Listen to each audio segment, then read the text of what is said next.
Hello, and welcome to the Spokesman Roundtable with Kenya Chase Mercer and Brooke Gibson. today we are here with the managing editor, Trey Mitchell, and the editor-in-chief, Jordan Brown, of the MSU Spokesman.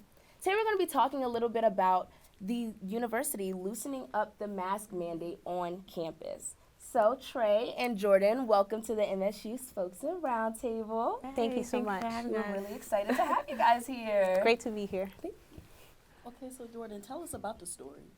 Yes, so the story originally started last Thursday when the City of Baltimore Mayor Brandon Scott announced that the city would be loosening up their mask mandate starting March 1st.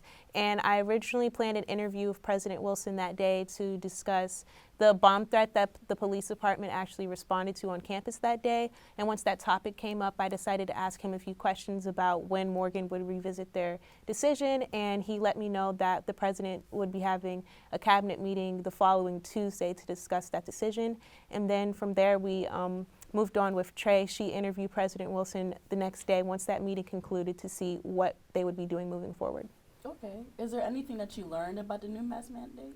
Yes, so from the conversation that Trey had, we learned that vaccinated students on campus will soon only be required to wear their mask in classrooms, in the student health center, I believe in COVID testing sites, and what was the last one, Trey?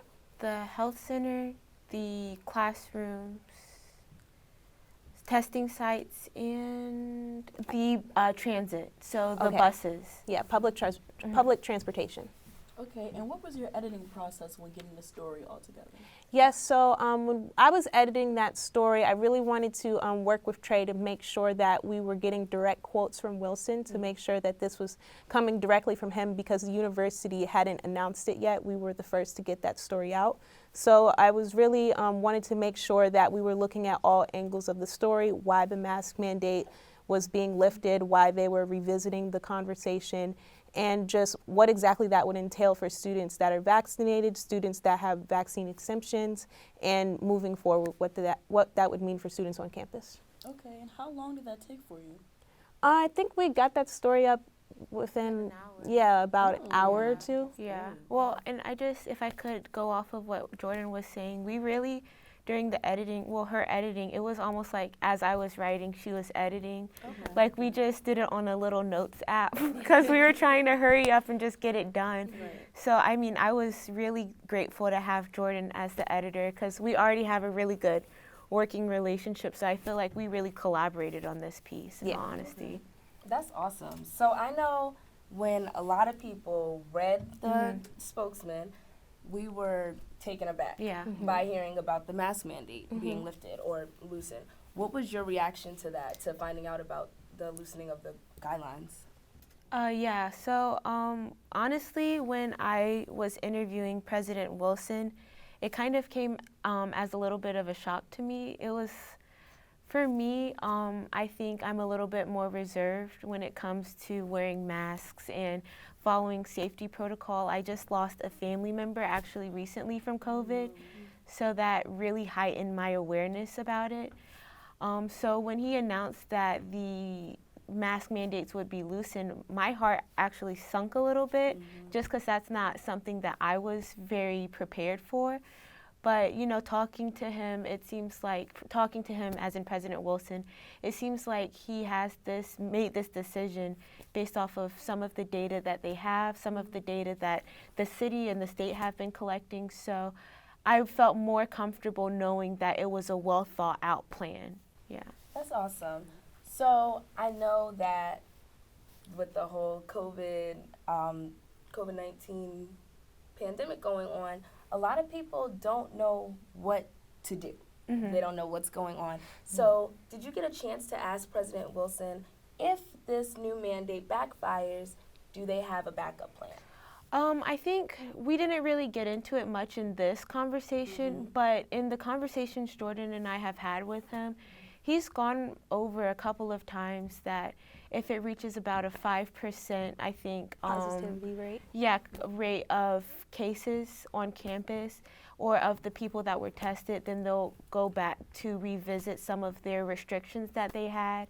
And he did mention that since we already have had to kind of roll back on some of the liberties that we've had in terms of COVID protocol. We've done it before, so he felt pretty confident that we could, do it again if we needed to. Do you think with the new mask mandate being out and open that visitation will be set back? No, I don't. So from my conversation with President Wilson and from, doing some more research, Jordan actually sent me a post that Office of Residents Life and Housing posted. I don't remember. Do you remember the date that they posted that? It was on Wednesday. Yeah, so Wednesday, so yesterday, they actually are reopening visitation to anyone who lives on Morgan residence with a couple of restrictions. So every resident is only permitted one guest, at a time. All residents have to bring guests that are other residents. So if you want to bring somebody from maybe another state, you can't really do that. But if they say you live in Morgan View and then someone lives in HH Midtown, you can do that. Also, when you bring the visitor, they have to stay at you. Like, as the resident, you're responsible for them at all times. And so they're pretty strict a little bit about visitation, but it's definitely starting to open back up again. Okay, that sounds really similar to visitation rules when I was a freshman. Yeah, it does. So I wonder how that's going to play out in terms of loosening the mask mandate and now loosening visitation, but I guess we'll have to see. And with visitation, is it just during the weekdays? Is it just the weekends, or is it like 24 hours? It's only on the weekends, I believe. I might not have the time right exactly, but I think it's from 4 to 12 a.m. 4 p.m. 12 a.m. 4 p.m. to 11 p.m. I think is what I saw. Okay. At Marble, at least. So, Okay. So that's a lot. Yeah. How are you guys feeling about that? Do either of you guys live on campus or live in No. campus housing? No. I live in Morgan View, so Okay. yeah. I feel a lot better. I think last semester I was running into a lot of difficulty with the restrictions. I didn't have a roommate, so when I would go to my room, it was just, I'm by myself, so it was really kind of isolated. So being able to have that visitation now really feels a lot better. And I feel like a lot of people felt like, we're already interacting with each other on campus, so sometimes it didn't really, especially if you're outside, you're interacting with other people without masks or without being socially distanced. So sometimes it didn't really click for some people that, when you go back home, then all of these restrictions are back on you.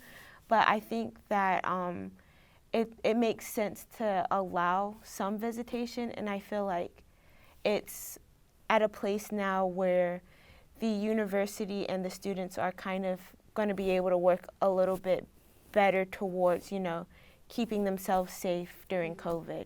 Yeah. So I know with student organizations, at one point we could only have them virtually, have our meetings virtually, and now it's like 50 people or less in an area. Do you guys think that that's going to have an effect or take on an effect from the mask mandate being loosened?